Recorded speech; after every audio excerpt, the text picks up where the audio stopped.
For as long as we've been human, our memories have been ours and ours alone. They're what make us, well, us. They shape who we are, what we believe, how we see everything. But what if that was all about to change? What if your mind, your very sense of self, could become editable? Let's dive into just how close we are to that future. I want you to really think about this. Imagine your brain is a hard drive. What would you do? You could maybe delete a painful, traumatic event. You could enhance a favorite happy moment, make it more vivid, or you could even, install a new skill you never actually learned. This isn't just a fun thought experiment anymore. It's a future that's approaching really, really fast, and it brings up some massive questions about identity, truth, and who's in control.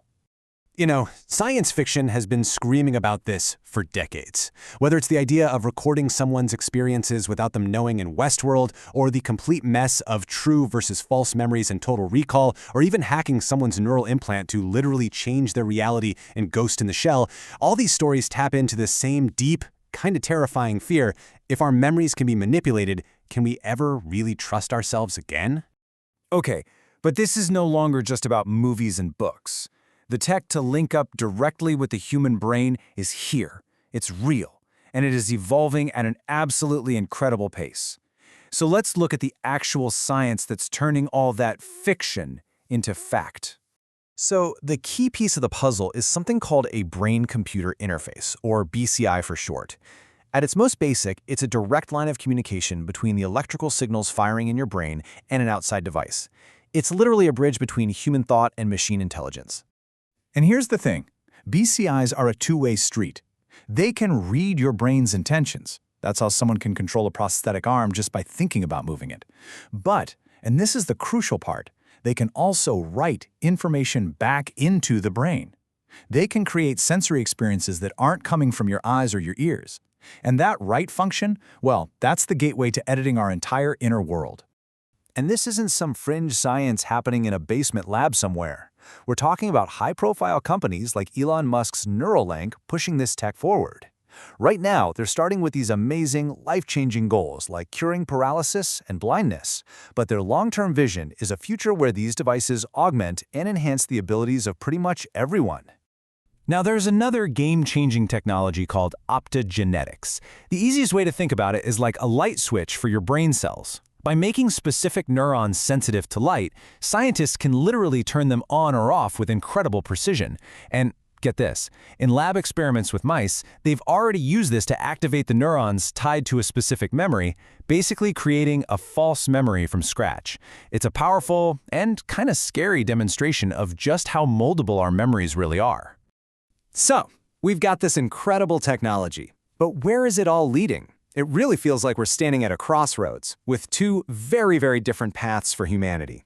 One is filled with unbelievable promise, and the other, well, it's filled with peril. And the contrast here is just stark. On one hand, you see the potential to cure devastating conditions, things like Parkinson's, epilepsy, PTSD, basically to heal the mind in ways we've never been able to before. But on the other hand, you have these terrifying risks, like brainjacking, constant surveillance of our thoughts, the potential loss of free will, and even the erosion of our personal identity itself. And believe me, experts are sounding the alarm bells. Professor Nita Farahani points out some of the most chilling possibilities. Authoritarian governments using this tech as a high-tech interrogation tool, or even corporations monitoring the brain activity of their own employees. We're talking about a future where your thoughts are literally no longer private. This opens up a whole new can of worms, this idea of neurocapitalism. Look, if you think today's surveillance capitalism, where companies track your clicks and likes to sell you stuff, is bad, just imagine a world where your actual brain data is the product being bought and sold.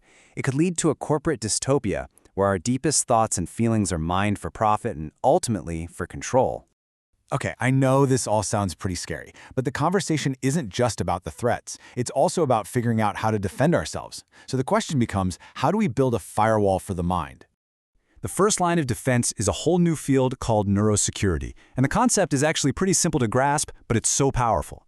We need the equivalent of an antivirus program for our brains, a firewall to protect our neural devices from being hacked or misused by anyone. But just having the tech isn't going to be enough. The threat here is so fundamental to who we are that it might actually require us to change our laws, because our current rights to privacy, They were never designed to protect the one place we all thought was truly untouchably private, our own minds.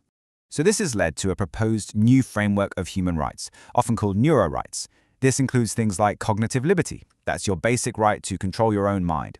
Mental privacy, the right to keep your thoughts secret. Then there's mental integrity, your right to be protected from mental harm. And maybe the most important one, psychological continuity, the fundamental right to protect your core identity from being changed without your say-so. When you really boil it all down, all of this, the tech, the risks, the rights, it leads to one final, deeply philosophical question. As this technology gets more and more powerful, who gets to be the administrator of your mind? I mean, think about it. Your identity is built on this foundation of memories, of experiences, of beliefs. If that foundation can be tweaked or changed or completely rewritten by some external force, an algorithm, a company, a government, then the entire concept of having an authentic, independent self starts to fall apart. Maybe the best way to move forward comes from a simple but really powerful guiding principle. No matter how incredible the technology gets, human choice, human agency has to be sacred. We have to be the ones who get the final say over our own minds. Period. And so, we're left with this massive question. Our memories are the story of our lives. They're the narrative we tell ourselves about who we are. If that story can be rewritten by technology, who do we become? Can you even trust your own sense of self anymore? And that's a question we all need to start thinking about before the choice is